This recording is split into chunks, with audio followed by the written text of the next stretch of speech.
They said I was wasting my life. A useless degree. They laughed. Every family dinner, I was the punchline, the broke cousin who still washed dishes. But what if I told you? The loser they mocked now signs their paychecks. What if the man they sabotaged ended up owning everything they built? Why did my father steal my future and hand it to my brother? And when I came back with power, silence, and vengeance, did they really think I'd forgive them? Hi, my name is Elliot, and if you had met me 10 years ago, you probably wouldn't have remembered me. I was the quiet one at the family table, the art boy, the one with big dreams and no backup plan. While my cousins talked about their six-figure internships and my uncles bragged about new investments, I sat silently counting the seconds until I could leave the room without being noticed. I chose to study art history, and that apparently was the greatest joke my family had ever heard. You're throwing your life away. Do you want to be poor forever? No woman's gonna marry a guy with a degree in paintings. They laughed over and over. Every holiday dinner turned into a roast session. But it wasn't just words. They enjoyed humiliating me. At Thanksgiving, while everyone else relaxed and shared stories of their high-powered careers, I was handed a pile of dirty dishes before I even finished eating. When I quietly pointed out that I was a guest too, my aunt scoffed and said guests contribute. Parasites don't.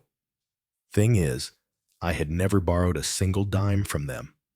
Not once. I worked 2 jobs while studying, tutored kids, spent my weekends sketching portraits in the park for $20 a pop. But to them, none of that counted, because I didn't have a title, or a suit, or a LinkedIn page full of buzzwords they didn't understand, but still applauded. I remember one Christmas. In particular, I brought a small framed drawing I had done of my grandparents' old home. Thought it'd be a sweet personal gift. My uncle looked at it and said, "That's cute. Maybe one day you'll be able to afford the real thing a house." Everyone laughed. Even my younger brother, Aiden. Aiden, the golden boy. He was everything I wasn't. Business school, sharp jawline, confident handshake, and according to my father, the only son worth investing in. I didn't find out until later. But during my senior year of college, I won a full scholarship to a graduate program in Florence. My dream, studying Renaissance art in Italy. I never got the acceptance letter or the scholarship money. Why? Because my father intercepted the mail. He deleted the emails. He told the school I was declining the offer. Then, he took the savings account my grandmother had left me for travel and reallocated it to Aiden. His reason: your brother has a real future. I'm not going to waste resources on a fantasy. Let that sink in. My own father robbed me of my dream, not because he was broke, but because he didn't believe I deserved to succeed. I didn't even find out the truth until years later, when my mother drunkenly let it slip at a New Year's party. At that moment, something inside me snapped. I wasn't angry. I was done. Done trying to earn their approval. Done pretending their success was my failure. Done being the outsider in a family that never saw me as one of them. So I packed my bags, deleted all social media, cut ties with everyone, and disappeared. No calls, no emails, no explanations, just silence and a plan. I disappeared the week after New Year's. No goodbyes, no dramatic speeches, just gone. I emptied my apartment, sold my used car, and bought a one-way ticket to Prague. I didn't even tell my roommate, just left a note on the kitchen counter. Don't worry, I'm alive. I just need to become someone else, and that's exactly what I did. For the first time in my life, I was nobody. No expectations. No fake smiles at family dinners. No passive-aggressive comments about getting a real job. It was terrifying and freeing. I took any work I could get. Tour guide, cafe barista, translator's assistant. Sometimes I slept on couches. Sometimes I couldn't afford to eat more than one meal a day. But I was alive. And more importantly, I was learning. I spent every spare moment in galleries and libraries, studied museum management, watched lectures online, read case studies until my eyes burned. While my cousins were popping champagne over quarterly bonuses, I was sweeping the floor of a basement archive, learning how to catalog 14th century textiles. It wasn't glamorous. It wasn't easy. But it was mine. And slowly, something started to shift. I met a retired Czech curator who saw potential in me. He gave me a chance to help organize a small exhibit. That one exhibit turned into a second, then a third. Within 2 years, I was consulting for independent museums across Europe, helping them modernize, digitize collections, and attract younger audiences.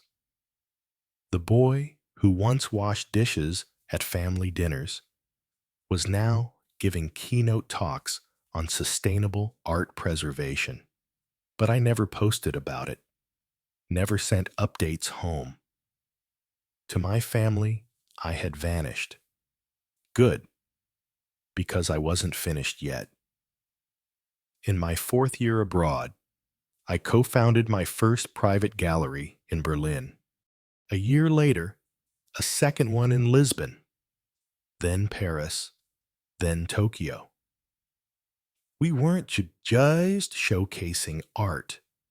We were rewriting how art was experienced. We used immersive projection, interactive AI VR storytelling, all wrapped in historical context. Museums weren't just for old people anymore. By year 6, we weren't just a gallery chain, we were a movement. And guess who came knocking for interviews, features, and sponsorships? The media companies my cousins worked for. Irony tastes better than revenge. But I wasn't done yet. One night, after giving a lecture in New York, I walked past a newsstand. There it was, a magazine cover featuring my cousin Damon, with the headline, "The Young Faces of Corporate Media."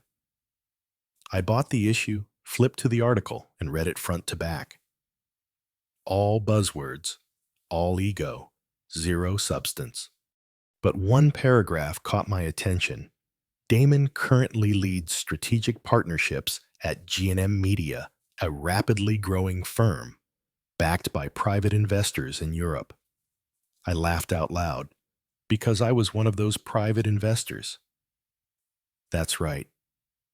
6 months prior, our Berlin gallery had quietly acquired a controlling share in G&M through a holding firm, part of a broader plan to expand into media-curated art content.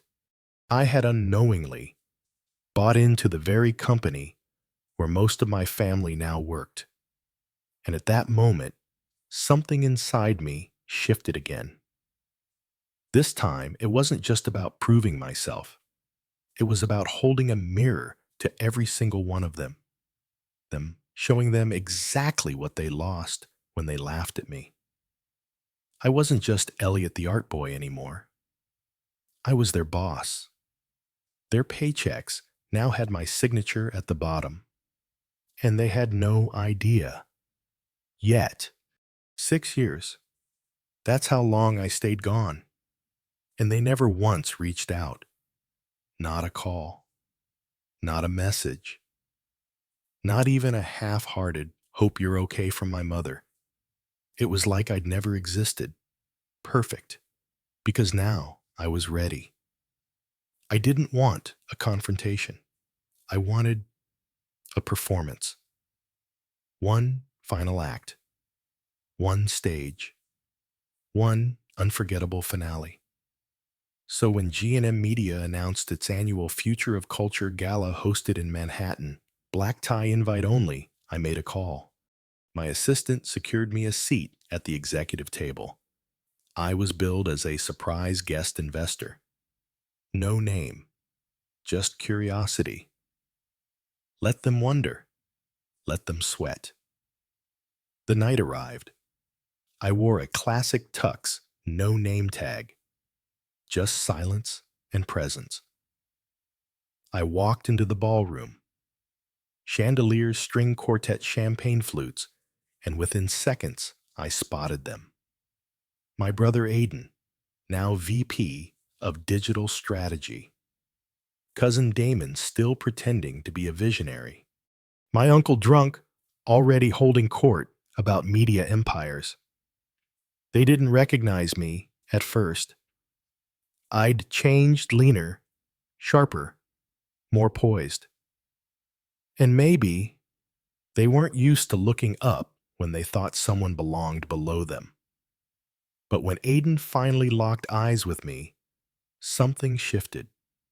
His smile froze. His glass trembled. "Elliot," I smiled. "Hey, long time." Damon came over laughing nervously. "Wait, is this real, dude? Where the hell have you been?" here and there. I sipped my drink. "Apparently, right under your nose." They started talking fast, filling the space with fake warmth, backhanded compliments, shocked laughter. "You look different. Man, you dropped off the map. We all thought you were like finding yourself or whatever." I didn't say much. I let them talk. The more they spoke, the more their insecurity showed. And that's when the host took the stage. Tonight, we're honored to welcome a very special guest, a visionary who's redefining global art engagement. One of our firm's leading investors and partners. Please welcome Elliot Rowe. Silence. Mouths opened. Wine glasses paused midair. I stood, buttoned my jacket, and walked to the front. My family's faces frozen in disbelief. I gave a short speech. Nothing too dramatic. Just a story about being underestimated. About the beauty of long games. About how sometimes the people who mock your dreams end up working for them. Laughter. Applause. None of it from my table. After the speech, they swarmed me. Suddenly, I was the long-lost prodigal son. "You should come by the office. We've got so much to catch up on. We're actually working on this art immersive project. Maybe you'd want to advise." Man, we knew you had potential. I let them speak. Let them sweat. Let them try to rewrite history in real time. But then Aiden pulled me aside. He looked different. Tired, pale, almost guilty. I never knew what Dad did. With the scholarship, the account. I only found out recently, I swear. I didn't flinch. "You spent the money." He didn't respond, just looked down. And for a moment, I saw the scared kid beneath the golden boy act. But pity, no. That was long gone. That week, I made my next move. As majority shareholder, I had the right to call a strategic leadership review. It was quiet, professional, by the book. I recommended a full restructuring, replacing outdated leadership with more forward-thinking candidates. Within a month, my uncle was forced into early retirement.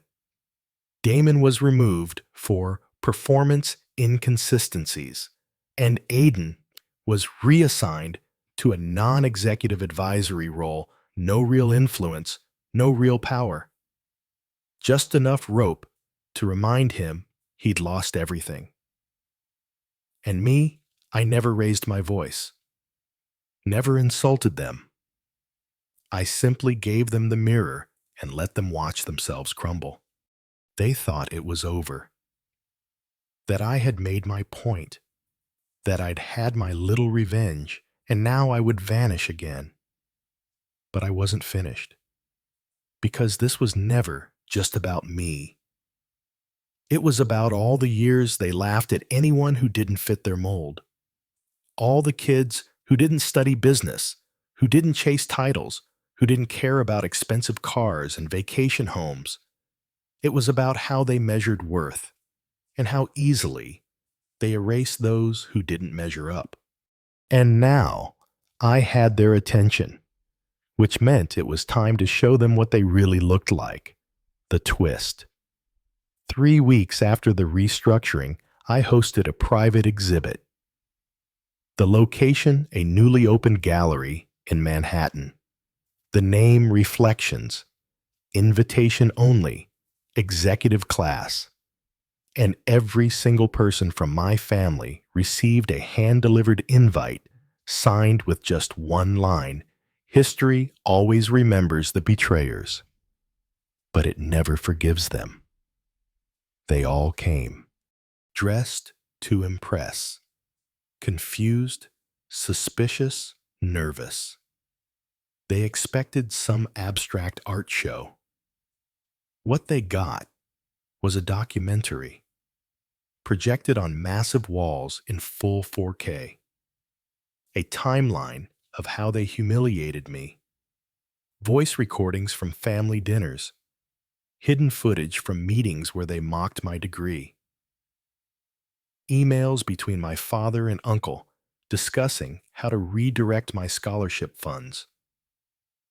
Screenshots of Damon bragging in private forums about how I was a washed-up loser in Europe.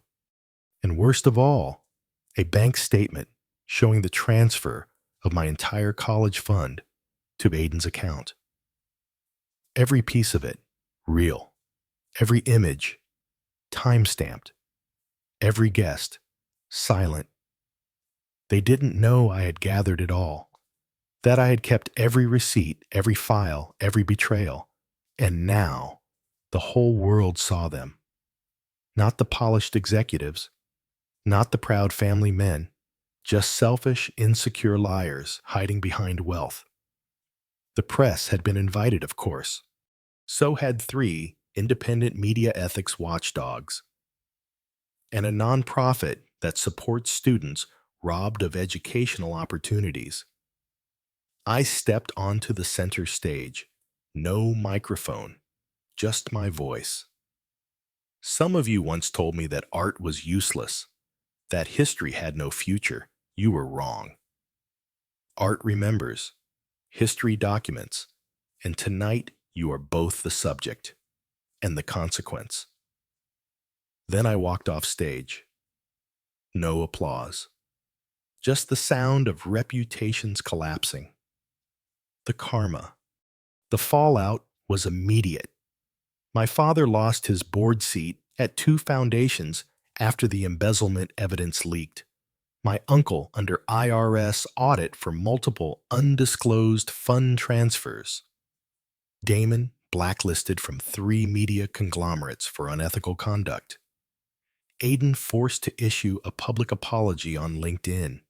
He deleted it 2 hours later. Didn't matter. Screenshots were everywhere. But I didn't stop there. Remember that private trust they all pulled from for years? Guess who had gained proxy control through a clever chain of shell partnerships? I froze it permanently. That summer, my mother called, crying. Elliot, we didn't know. Your father, he thought he was helping your brother. Can't you just let it go, let it go? She used those exact words. So I replied simply, you let me go. Now, I'm just returning the favor. They begged. Some offered money. Some tried threats. One even offered a public reconciliation, for the press said it would help my brand. I laughed. My brand is built on truth, yours on rot. So I gave them exactly what they gave me all those years. Silence. Cold indifference. I didn't scream, didn't slam doors, just erased them, like they erased me. Closing words of karma. 6 months later. My face was on the cover of Time's Cultural Shifters issue. The headline, The Useless Degree That Changed Everything. I kept that magazine framed in every gallery we opened, not for pride, but as a reminder that the people who call you worthless are often the most terrified you'll one day prove them wrong. And when you do, don't scream, don't gloat, just succeed, loudly, quietly, however you choose, because karma doesn't need an audience. It just needs a moment. Success doesn't always feel like fireworks. Sometimes it feels like silence. A silence that isn't empty, but earned.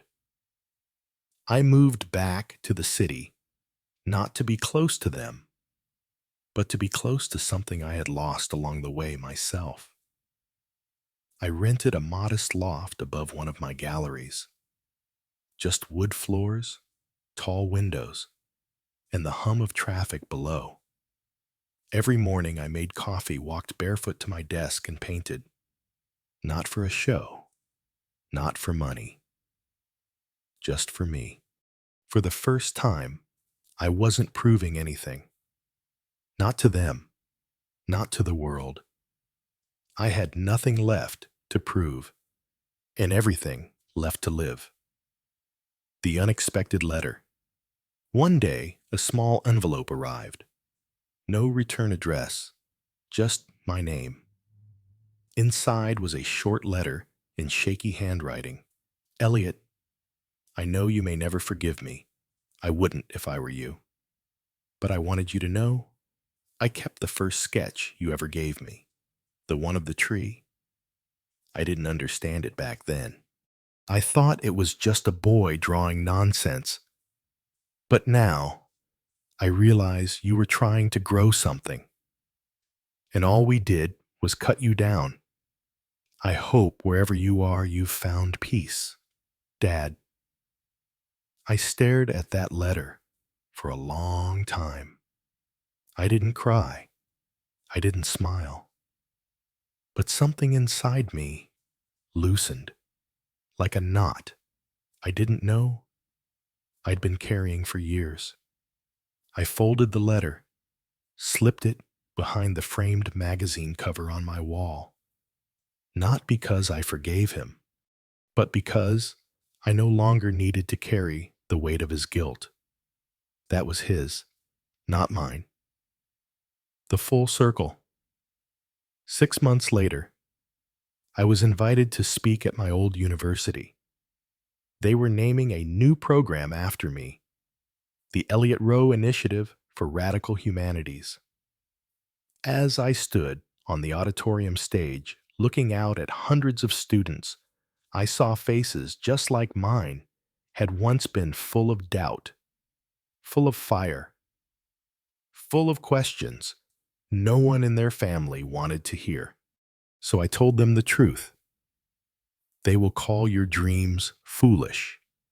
They will call your passions weak. And sometimes the people who should believe in you the most won't. But what they think you can't do is often exactly what you're meant to do. Thunderous applause, not for me, but for themselves, for the belief they finally gave themselves permission to hold. Final reflection. Now I walk through my galleries and see strangers moved by pieces I once thought no one would understand. I see teenagers sketching in corners, wide-eyed, unapologetic, and I smile. Because revenge was never the point. Justice wasn't even the point. Freedom was. Freedom to live, to create, to exist without needing validation from anyone who couldn't see you from the start. Closing line, powerful, quiet, full circle. They laughed at my useless degree. Now I fund scholarships with it. They silenced my voice. Now I create entire spaces where others can speak. They tried to erase me, but I made myself unforgettable. And the best part, I didn't need their forgiveness. To finally forgive myself. Enjoyed this story? Let's uncover more family secrets together. Subscribe to Hidden Family Chronicle for shocking betrayals, raw truths, and deeply satisfying revenge. Share your thoughts in the comments. We read every one. Like this video if you've ever been underestimated. Hit the bell so you never miss a twist in the next family drama.